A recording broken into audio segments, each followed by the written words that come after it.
Hello everyone, welcome back to the Liam on Football YouTube channel. Today we are going to be previewing the Liverpool against Galatasaray fixture on Wednesday night. A massive game, not just for one reason but for two actually. Obviously we are 1-0 down, we've lost to them 1-0 twice this season, and it is really important that we do progress into that second leg, into the quarterfinals, whether that be against PSG or Chelsea. We are hopefully going to find out. I don't know if they play tonight or tomorrow, but obviously PSG are 5-2 up. It's most likely going to be PSG. Hopefully we are there. But the second reason is that if we're not there, if we're not in those quarterfinals, then I think Arne Slot has to go. You know, I've been very defending of him this season.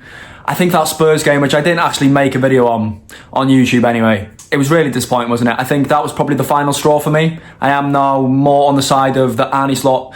His time, I don't think he can turn it around at this point. And if we go out of the Champions League to Galatasaray, then he definitely cannot turn it around, in my opinion. We obviously are still in the FA Cup, we're still in the Champions League race, but with the international break coming up, I think if we were to lose to Galatasaray or to be knocked out by them, you know, even at a draw, if we get a draw on Wednesday night, we do get knocked out. If that was to happen, then I think the international break is the perfect time to get some fresh ideas in, to get a new manager in. But anyways, that is not what we're here to talk about. We're here to talk about the Galatasaray fixture, hopefully trying to be a bit positive. I'm going to go through the lineup. I think there are definitely a few decisions that Arne Slot has to make. Is Frimpong going to be a right back? Is it going to be Szoboszlai? Does Jones come back into the midfield? We haven't seen him in so long.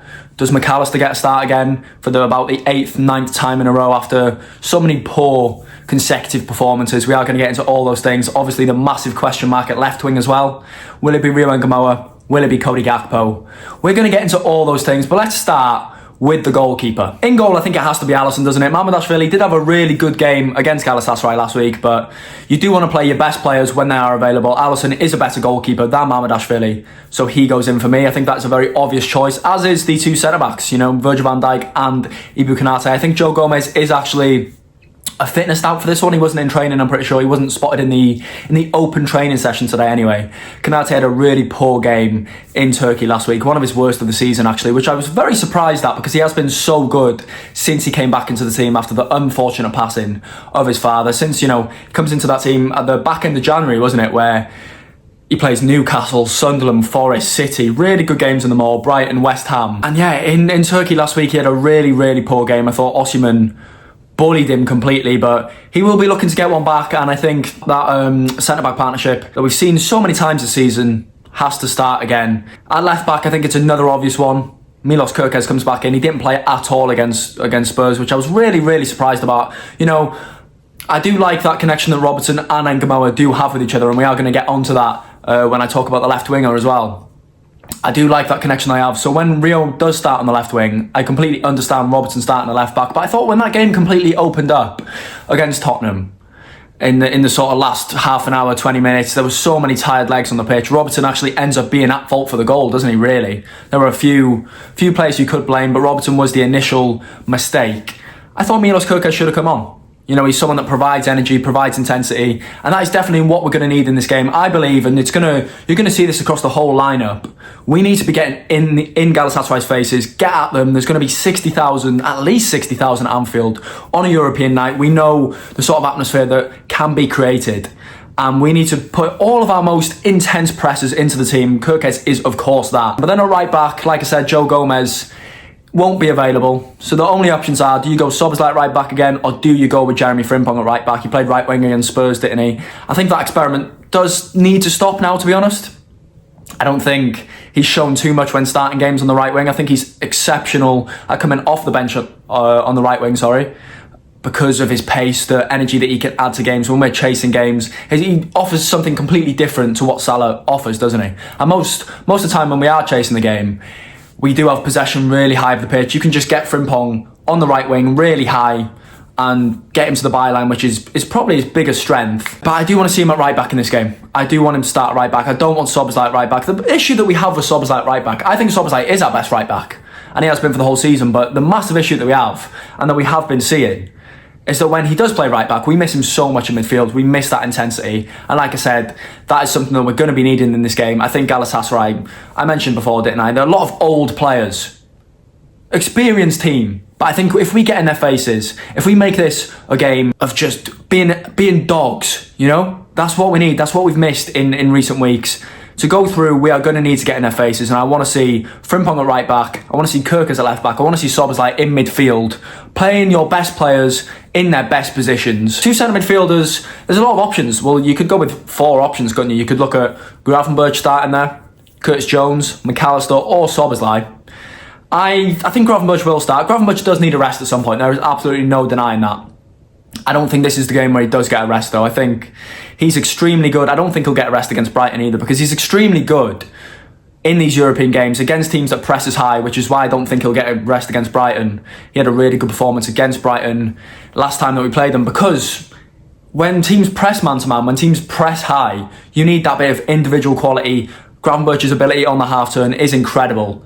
Just to get yourself out of these situations and then open up the game completely. You know, if you can beat, if a team presses your man-to-man and then you can have one player beat your man on the dribble, then the game opens up, you then have an overload, and Gravenberch is extremely good at that. I'm not sure how much Galatasaray will press in this game, obviously being 1-0 up, coming away from home. We haven't seen, you know, in the 2 games that we've played this season, they have pressed as high, but that was at home. I don't know what they're like away, to be honest. I know they played City and lost in the league phase, but I haven't watched too much of them away from home. So we don't know how they're going to set up, really. But Gravenberch in these European games, for me, he has to start all of them. I think he is incredible. So I want to see him there. And next to him, like I said, you can go McAllister, you can go Jones, you can go Szoboszlai. I want to say right now, I don't think it should be McAllister. It should not be McAllister. I thought at the start of the season, McAllister was really poor. And Jones did come into the side, didn't he? And he did really well. And then Jones comes back out the side in about January. McAllister comes in. I thought McAllister looked rejuvenated. I thought we were going to see the best of McAllister again. We did see that for a couple of weeks, but I think for the last month and a half probably, McAllister has had bad game after bad game, and he's starting consistently, and I don't know why. So he should not be starting at all. Now it's a question of whether it's Szoboszlai, whether it's Jones. I don't think Slot likes Jones.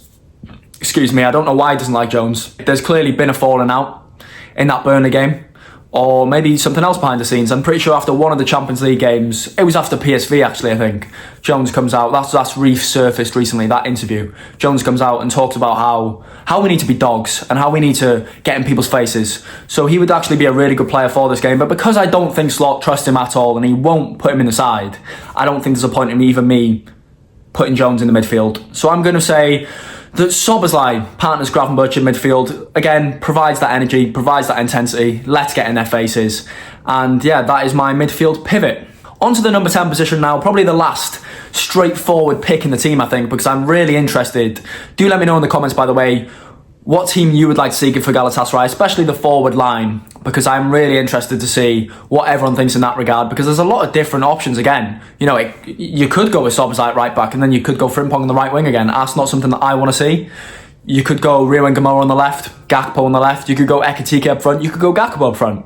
You know, there might be the odd shout for Chiesa to start as well by a few people. Obviously, that is not going to happen. Don't get your hopes up in that regard. But do let me know in the comments what lineup you want to see. Do also let me know what you think the score will be. Will Liverpool go through? Subscribe if you're new as well, by the way. Let's do it all now. Let's get it all out of the way. Like the video as well if you are enjoying this content. I'm going to be posting very consistently over the next few weeks. I actually am moving apartment next week, so you're going to be seeing a different setup. I'm going to try and improve the quality of the videos, get a camera, get a microphone, get a nice setup.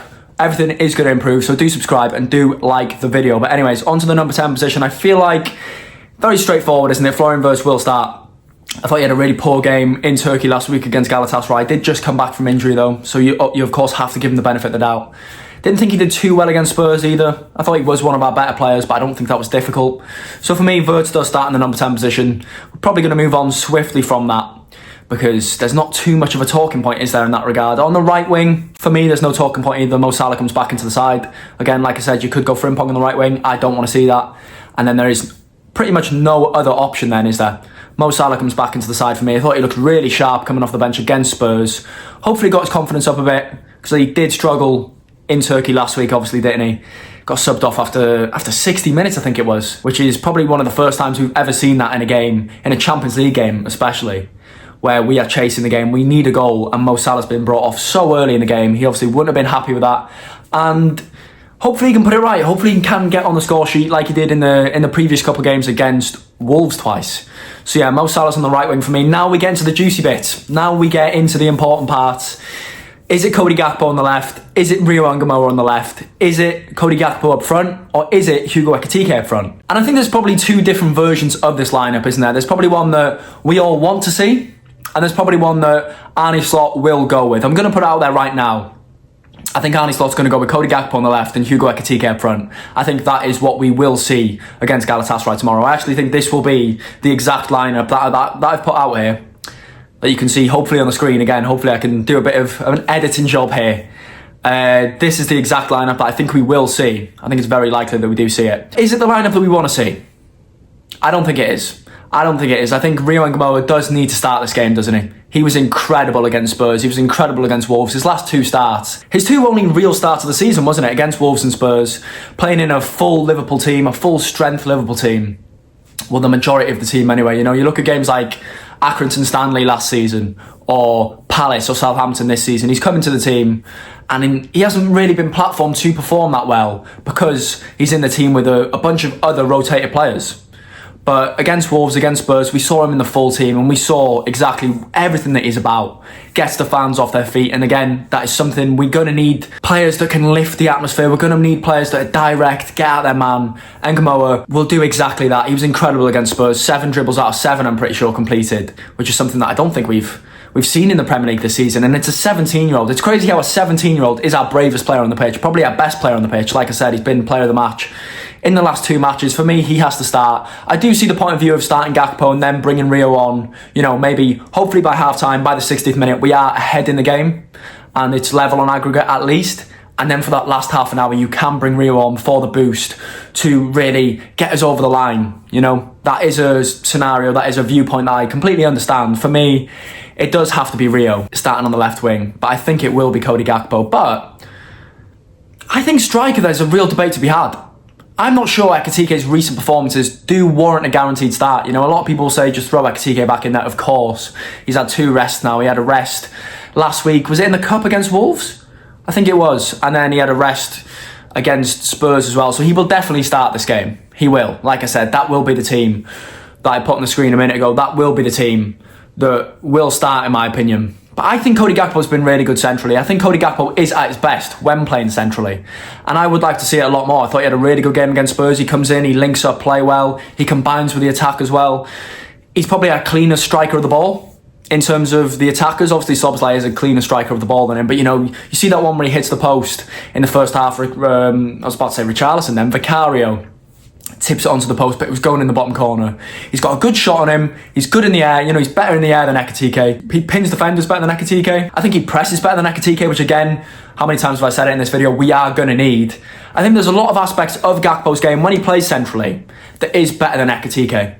And it's probably not the game to experiment it, but it is something that I do want to see more of in the future. I do want to see Gakpo starting centrally. I think he has a lot more time on the ball to make decisions. We all know what he's going to do when he's on the left, don't we? We all know that he's going to cut inside. He's going to try and look to get that shot off. More often than not, it hasn't been working this season because of the low blocks that we are facing.